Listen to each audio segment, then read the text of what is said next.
Chicos, ¿cómo están? Miren, vamos a ver el repaso del ECOE. ¿Sí? El repaso del ECOE se va a centrar en patologías principalmente neonatales. ¿Por qué les digo esto? Porque las patologías neonatales normalmente requieren de estudios imagenológicos, principalmente radiografías, para poder diagnosticarse. ¿Sí? Para poder diagnosticarse o descartar otras patologías. Por ese motivo, no les he traído las láminas que normalmente ustedes ven en sus repasos y otras láminas para poder describirlas. Les he puesto una que otra imagen, ¿no? Para describir lo que se está observando, no una placa de radiografía, sino otro tipo de imágenes que lo vamos a ir viendo más adelante, ¿no? El repaso del ECO de doctores tiene 5 objetivos, ¿sí? Sus pasos para que ustedes puedan tener una buena nota es saludar y presentarse, la lectura correcta de la placa, el planteamiento de un diagnóstico y de un diagnóstico diferencial, el planteamiento del manejo médico y del manejo quirúrgico. ¿Sí? Los pasos para el ECOE que les estoy planteando acá se tienen que cumplir normalmente dentro de los 2 minutos de ustedes ingresar al lugar donde tienen que desarrollar su ECOE. ¿Sí? Cirugía pediátrica es una especialidad muy sencilla porque les van a poner imágenes que ustedes van a tener que describir, pero ojo, la lectura de la placa tiene que ser la lectura adecuada. No vamos a ir a la paporreta, tienen que ustedes enfocarse en hacer las cosas bien e ir paso a paso con respecto a la lectura. ¿Sí? Acá les he puesto un bebito porque les he mencionado, ¿no? Que las patologías que vamos a ver principalmente son patologías neonatales. Las patologías, si obviamente estamos hablando del paciente pediátrico, si es que se dan en la niñez, en la adolescencia, ¿no? Suelen requerir de otro tipo de estudios. O sea, estudios que no se pueden presentar durante un ECOE, porque el mismo doctor Vladimir lo dice, ¿no? Anteriormente les ponían casos clínicos, pero eso les quitaba mucho tiempo a los chicos. Entonces, ahora, el ECOE de cirugía pediátrica se centra principalmente en la lectura de placas. Empezamos con una patología muy frecuente, muy rentable, ¿no? Muchas placas se han visto de esa patología, la cual es la atresia esofágica con la fístula gastroesofágica, ¿sí? O de la fístula traqueoesofágica, perdón. Entonces, ¿qué vamos a observar acá? Ustedes tienen que recordar 2 puntos específicos, ¿sí? No vamos a repasar todo el tema porque eso lo vamos a ver cuando veamos el banqueo para su parcial, ¿sí? O su final. Entonces, acá los puntos específicos que ustedes tienen que conocer es uno, que este tipo de atresia esofágica con fístula traqueoesofágica, también llamado atresia esofágica distal o tipo 3 o Gros tipo C, ¿no? Es la más frecuente. El 85% de los casos es o se da por este tipo de atresia con fístula, ¿no? ¿Cuáles son las características que van a diferenciarlas o que va a diferenciar este esos tres manifestaciones, tres clasificaciones de las otras dos primeras? Que acá sí vamos a observar una burbuja gástrica grande y a veces aire en el tracto gastrointestinal, ¿sí? Esa es la característica que ustedes tienen que recordar, por lo menos ahora que vamos a ver placas, ¿sí? La burbuja gástrica o bien el aire en el tracto gastrointestinal nos está indicando que una fístula traqueoesofágica, ¿sí? Acuérdense de eso, por favor. Y si no vemos nada, que lo vamos a ir desglosando poco a poco, si no vemos nada, tenemos que sospechar de un Gros tipo A, o también llamado atresia esofágica pura, o de un Gros tipo B, también llamado atresia esofágica con fístula traqueoesofágica proximal. ¿Sí? Acá no hay conexión, en ninguno de los dos no hay conexión con el tracto gastrointestinal, por lo tanto no vamos a ver aire ni en el estómago, ni mucho menos en el tracto gastrointestinal. Bien, empezamos.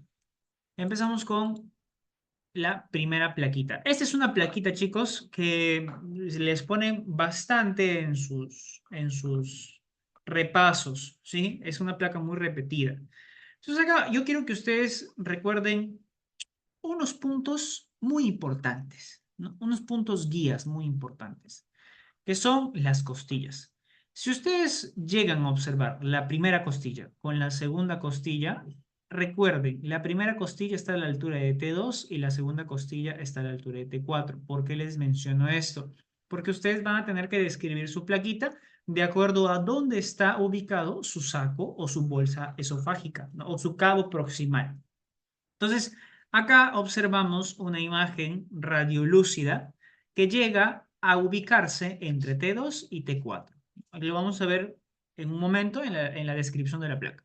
Entonces, aparte de esos puntos anatómicos de referencia, vamos a observar, ¿no?, la cámara gástrica. Esta es una figura ovoidea, ¿no?, que se observa en esta placa, compatible con la cámara gástrica, ¿no? Eso estaría, o sea, eso significaría que acá observamos el cabo esofágico proximal compatible con una atresia esofágica y una cámara gástrica distendida, ¿no? Una imagen radiolúcida acá que estaría explicando o siendo compatible con el hallazgo de una fístula tráqueo-esofágica, ¿no? Lo que pensaríamos primero, ¿qué sería? Que es una atresia esofágica con una fístula tráqueo-esofágica distal, un Gros tipo C, o también llamado atresia con fístula tipo 3, ¿no? Que es lo más frecuente, el 85% de los casos.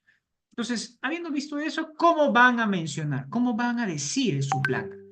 Es una radiografía simple tóraco-abdominal antero-posterior en posición vertical. Chicos, por favor, cada palabra cuenta para que ustedes puedan tener un buen puntaje, ¿sí? ¿Qué vamos a observar? Podemos observar una imagen radiolúcida, que es la que está apuntada acá, ¿no? Radiolúcida tubular, ¿no?, en la región central del cuello, cuyo fondo llega hasta D4, ¿verdad? O puede mencionar que esta imagen radiolúcida está ubicada entre T2 y T4, ¿no? Compatible con el cabo esofágico proximal. ¿Por qué les menciono de compatible? O sea, ustedes no pueden decir o les puede bajar puntos o no les van a poner puntos si ustedes dicen, ese es el cabo esofágico proximal. Tienen que decir la estructura que están observando y por qué están observando esa estructura, ¿no? Dónde está ubicada y cuáles son sus características, ¿no? Habiendo visto eso, vamos a que en el abdomen se observa u observo una imagen radiolúcida ovoidea compatible con cámara gástrica. Chicos, les recomiendo que siempre utilicen esto de compatible, porque ustedes no han abierto al pacientito y han observado qué es lo que está sucediendo dentro de su cavidad torácica y de su cavidad abdominal. Ustedes están mencionando los hallazgos, ¿no?, de acuerdo a lo que podría ser, ¿no? Ambos campos pulmonares conservados y la silueta cardíaca sin alteraciones. Esto les puede dar uno que otro puntito extra, ¿sí? Así que se los coloco acá. Algo que ustedes tienen que tener muy en claro es lo que está con rojito, que es una imagen radiolúcida ovoidea compatible con cámara gástrica. Siempre tienen que mencionarlo así, ¿sí? Bien. ¿Cuál es el diagnóstico? Sería una atresia esofágica con fístula tráqueo-esofágica distal, o también llamado tipo 3, o Gros tipo C. Esos son los tres nombres que esta patología adoptaría. ¿Sí? Son lo mismo. El diagnóstico diferencial sería una atresia esofágica con fístula proximal y distal, o tipo 4, o Gros tipo D. ¿Se acuerdan de la primera imagen que observamos? Bien, esas tres manifestaciones diferentes pueden generar o pueden permitir el paso de aire de la vía respiratoria al tracto gastrointestinal. Pero ¿por qué no estamos considerando la tipo 5 o también llamado Gros tipo C o atresia en H? Porque, perdón, o fístula en H, porque en ese tipo de atresia, perdón, de fístula traqueoesofágica, no hay atresia, por lo tanto no vamos a observar un cabo esofágico proximal, ¿no? Lo cual la descartaría como un diagnóstico diferencial. Entonces, ese es su diagnóstico diferencial. El tratamiento médico, chicos, esto normalmente lo dicen de memoria porque es una cuestión de minutos, ¿no? Para que puedan ustedes pasar a su siguiente estación. El tratamiento médico, si es que les preguntan, es control de funciones vitales, NPO, NILS-PERO, que es nada por vía oral, mantener al pacientito con una sonda oroesofágica para aspiración continua de las secreciones, porque acuérdense que una de las manifestaciones clínicas más frecuentes de la atresia esofágica es el babeo excesivo, ¿no? La secreción de saliva o la salivación excesiva. La posición de semisentado, también llamado posición semifowler, y la antibiótico profilaxis, ¿no? el tratamiento quirúrgico puede ser por toracoctomía o puede ser por toracoscopía, chicos. Acuérdense de esto. Pero yo les recomiendo que se vayan principalmente por la toracotomía, porque eso es lo que normalmente se realiza. Se hace una toracotomía derecha, ¿no? Más ligadura y sección de la fístula tráqueo-esofágica, más anastomosis término-terminal, ¿no? Y colocación de la sonda transanastomótica para evitar el colapso de la luz con su drenaje pleural derecho. Eso es lo que ustedes tienen que decir, nada más.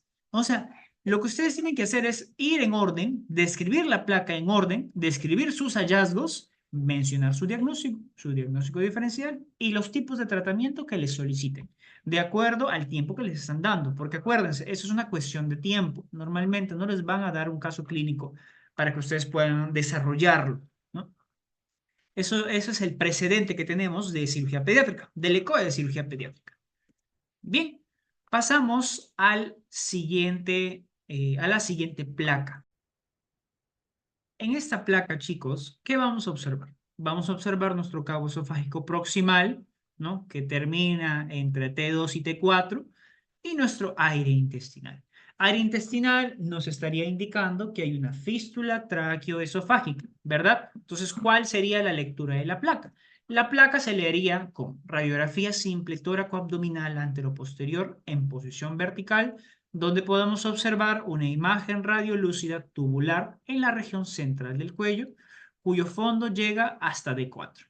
Punto. Compatible con cabo esofágico proximal. Nada más. En el abdomen observo múltiples imágenes radiolúcidas. No es necesario que describan 1, 2, 3, 4, 5, tal, tal, tal. No. Mencionan múltiples imágenes radiolúcidas, que son las bolitas negras, con imágenes radiopacas circundantes, ¿no? Todo lo blanquito que se observa alrededor de lo negrito son imágenes radiopacas circundantes compatibles con asas intestinales. Ahí queda su explicación. Ambos campos pulmonares conservados y la silueta cardíaca sin alteraciones. Algo que podrían mencionar también es la presencia de la sonda oroesofágica, ¿verdad? Una sonda podemos observar aquí, que normalmente el momento del manejo postnatal introducen una sonda. Si es que no, la sonda no pasa más de 9 a 15 centímetros, podemos dar el diagnóstico clínico de una atresia esofágica, ¿verdad? Entonces, según esta placa, ¿cuál es el diagnóstico? Es una atresia esofágica distal, ¿no? Con fístula tráqueo-esofágica distal, o tipo 3 o Gros tipo C, similar o igual a la placa anterior. El diagnóstico diferencial, ustedes ya lo conocen, el médico también y el quirúrgico también. Chicos, acá lo que nosotros queremos ver es repetición, que ustedes lo repitan, lo entiendan y así ustedes puedan hablarlo en su ECOE, ¿sí? Bien, seguimos, ¿no? Acá observamos cabo esofágico proximal y una cámara gástrica grande. ¿Compatible con qué? Atresia esofágica y fístula tráqueo-esofágica distal. ¿Distal por qué? Porque permite el paso de aire a través de la vía respiratoria hasta el tracto gastrointestinal, ¿no? Perdón. La lectura de la placa sería lo mismo, radiografía simple, abdominal, donde observamos una imagen radiolúcida tubular en la región central del cuello, cuyo fondo llega hasta D4, compatible con cabo esofágico proximal, que contiene, acá sí pueden mencionar con mucha seguridad, contiene este cabo esofágico proximal una sonda doblada, ¿no? Por probable, ojo, acá hablamos de probabilidades, por probable atresia, ¿verdad? En el abdomen observo una imagen radiolúcida ovoidea compatible con cámara gástrica. Ambos campos pulmonares conservados y sin diureta cardíaca sin alteraciones. ¿Cuál es el diagnóstico? Por repetición, es un Gros tipo C. Es el tipo de atresia esofágica con fístula tráqueo-esofágica más frecuente. Diagnóstico diferencial, ustedes se lo conocen, tratamiento médico y tratamiento quirúrgico, ¿no? Acá sí vamos a observar unos cambios un poco complejos, ¿no? Que pueden llegar a marearnos un poquito, porque estas plaquitas no son tan bonitas. Ojo, recalcarles que en su ECOE, por lo que me han estado comentando, los doctores llevan sus propias placas. Algunas pueden ser repetidas, pero no les recomiendo que se fíen de ese dato. Les recomiendo que entiendan de qué manera se describe una placa y los hallazgos de la misma, ¿no? Para que no les tomen por sorpresa. Puede venir repetido, como también no. Así que tengan cuidado con eso. Bien, ¿cuál es la lectura de la placa? Es una radiografía simple tóraco-abdominal anteroposterior en posición vertical, donde observamos una imagen radiolúcida tubular, central en el cuello, cuyo fondo llega hasta D4, ¿no? Porque está entre T2 y T4. Compatible con cabo esofágico proximal. Abdomen con radiopacidad difusa. Eso es lo que cambia. Está con rojo para que ustedes lo puedan tener muy en claro, ¿no? Bien metido en la cabeza. Abdomen con radiopacidad difusa. Acá no vamos a observar aire. Entonces, ¿qué podríamos pensar si es que no hay aire, pero sí hay atresia? Que no hay fístula, ¿verdad? Entonces el diagnóstico sería atresia esofágica sin fístula tráqueo-esofágica, o tipo 1 o Gross tipo A. Recordemos que dos manifestaciones, ¿no? El Gross tipo A y el Gross tipo B, o la tipo 1 y la tipo 2, no permiten el paso de aire. La tipo 1, ¿no? O el Gross tipo A, no hay fístula traqueoesofágica. Es una atresia esofágica pura, ¿no? Pero el Gross tipo B o la tipo 2, ¿no? Es una atresia esofágica con fístula traqueoesofágica proximal, lo cual no va a permitir el paso de aire al tracto gastrointestinal. Pero este es el 2% de los casos. El 7% de los casos, o sea, un poco más frecuente, es esta, la atresia esofágica pura, sin fístula traqueoesofágica, ¿no? Y luego vamos a ver el diagnóstico diferencial, que podría ser o se podría plantear un Gross tipo B, ¿no? O una atresia esofágica con fístula traqueoesofágica próxima, o tipo 2 también. Tratamiento médico es el mismo, lo que varía es el tratamiento quirúrgico, chicos. Y acá voy a utilizar el lapicito para poder explicar una regla muy importante que puede que les pregunten, que pueden que les pidan que expliquen, ¿no? Acá vamos a utilizar la gastrostomía. En estos pacientes, doctores, hacemos gastrostomía con anastomosis término-terminal diferida. Primero quiero hablar de la gastrostomía. ¿Para qué sirve la gastrostomía? No, en resumen, no, porque ya lo hemos visto en las clases teóricas, en resumen, nosotros hacemos una gastrostomía, uno, para agrandar al estómago, no, porque este estómago no está siendo utilizado, está chiquito, está atrofiado, ¿no? Utilizamos esta gastrostomía para agrandar el estómago y para elongar el cabo esofágico distal. Esta elongación del cabo esofágico distal nos va a permitir ver si podemos o no podemos hacer una anastomosis término-terminal. Y acá les he puesto entre paréntesis, recordar la regla de los números de vértebras para la anastomosis. Acá quiero que se acuerden de dos números, del 2 y del 6, ¿no? Lo voy a poner así, 2, 2 a 6 y más de 6. Acá vamos a ponerle menor igual a 2. No, menor a 2, perdón. Menos de 2 vértebras, estoy hablando de la distancia entre el cabo esofágico proximal y el cabo esofágico distal, ¿no? Menos de 2 vértebras podemos hacer una anastomosis primaria, ¿no? La llamada anastomosis término-terminal, ¿no? De 2 a 6 vértebras tenemos que hacer una anastomosis primaria tardía. ¿Tardía de cuánto tiempo, doctor? Le van a preguntar. De 3 meses. ¿Sí? De 3 meses, doctor. Ahí responden. Y si tiene una separación de más de 6 vértebras, chicos, acá sí tienen que hacer un reemplazo esofágico o cualquier mecanismo para la elongación de ambos cabos. Pero no vamos a profundizar ahí. Lo que ustedes tienen que responder acá es que, doctor, hacemos una gastrostomía con anastomosis término-terminal diferida. Y si les preguntan, ¿y cuánto tiempo, doctor? Acá sí ustedes pueden utilizar esta regla general de las vértebras, del número de vértebras, de menos de 2 vértebras, de 2 a 6 vértebras o más de 6 vértebras. ¿No? Y acá está. Es sencillo, chicos, es cuestión de tiempo, es cuestión de que ustedes ganen tiempo y respondan rápido sus preguntas. Lo más complicado acá va a ser la lectura de la placa, ¿no? Pero ustedes ya saben, tienen que observar qué estructuras están presentes en su placa, ¿no? Y tienen que mencionarlo en orden, ¿no? Radiografía simple, tóraco-abdominal. No van a empezar primero con, con la imagen radiolúcida. No, tienen que describir qué es lo que están viendo. ¿Es una radiografía? Es una tomografía?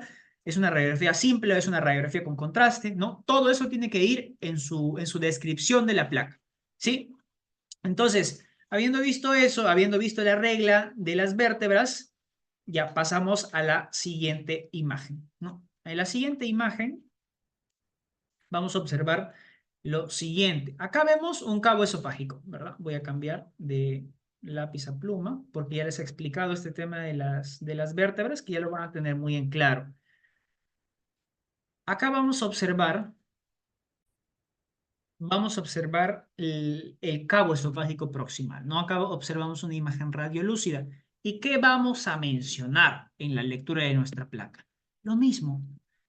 Radiografía simple, tóraco-abdominal, anteroposterior, ¿no? En posición vertical, donde observamos una imagen tal, abdomen con radiopacidad difusa. Eso es lo característico. Lo que ustedes tienen que decir con esto, o lo que ustedes quieren decir con un abdomen con radiopacidad difusa, es que no hay aire. Y si no hay aire, no hay fístula, ¿sí? Simple y sencillo. El diagnóstico diferencial es el mismo, el médico es el mismo y el quirúrgico es el mismo. Simple, tan simple como decir gastrostomía con anastomosis terminal diferida. Chicos, basta con eso. Si es que no les da el tiempo, basta con eso. Si es que les llegan a preguntar otras cosas, lo cual dudo, ¿no? Pueden mencionar el tema de las vértebras, ¿no? Del número de vértebras. 2, 2 a 6 y más de 6. Bien, acá observamos esta imagen. Acá sí hay una pequeña variación en la descripción de la imagen, ¿sí? Es una placa, una radiografía simple tóraco-abdominal, anteroposterior en posición vertical, donde se observa una imagen radiolúcida tubular en la región central del cuello, cuyo fondo llega hasta D4. En esta placa no se puede observar muy bien, ¿no? Es un poco complicado, tienen que acercarse un poquito para que vean el saquito proximal, ¿no? Compatible con el cabo esofágico. Eso sí, tienen que mencionar la radiopacidad difusa y también la imagen radiopaca.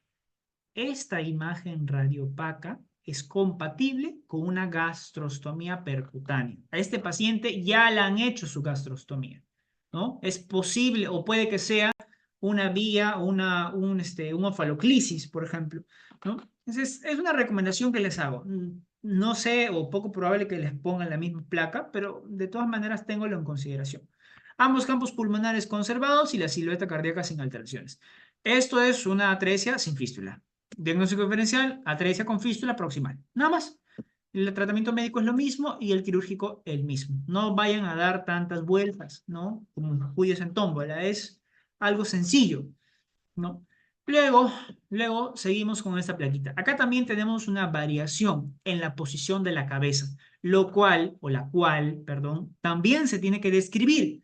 ¿Cómo se describiría? Es una radiografía simple, tóraco-abdominal, lo mismo, ¿no? Anteroposterior en posición vertical, pero con la cabeza lateralizada hacia la derecha. Chicos, cada característica distinta que ustedes noten en la radiografía, la tienen que mencionar, ¿sí? Yo sé que por el apuro, por la desesperación, a veces se nos pasa, ¿no? Pero les recomiendo que entren un poco calmados para que puedan ver las diferencias de las plaquitas, ¿no? Esta es una plaquita que ha sido repetida, ¿ah? Así que presten especial atención, ¿no? Cabeza lateralizada hacia la derecha, ¿no? Donde se observa una imagen radiolúcida tubular. Acá observamos. Con la cabeza lateralizada es un poco compleja, ¿no? Por la posición del pequeñito y por la manera en cómo se ha tomado la foto. También es un poco complicado observar la imagen radiolúcida tubular en la región central del cuello, cuyo fondo llega hasta D4. No por defecto, ya a veces nosotros decimos que llega hasta esa altura, pero se tiene que observar a detalle, cosa que a veces no se puede porque en el eco es muy rápido todo. No compatible con el cabo esofágico proximal. Acá observamos, punto importante que ustedes siempre tienen que mencionar en caso estén al frente de esta patología, es la radiopacidad difusa del abdomen, ¿no? Ambos campos pulmonares conservados. No les he puesto el tema de la silueta cardíaca porque la silueta cardíaca, al estar el pacientito en una posición diferente, no se puede observar con tanta facilidad. No podemos decir si está en posición normal o no, ¿no? El diagnóstico, no vamos a ahondar más, es una atresia sin fístula. Punto, ¿no? Diferencial, atresia con fístula proximal. Tratamiento médico el mismo y el quirúrgico también, ¿no? Hasta ahí con respecto a atresia esofágica, doctores.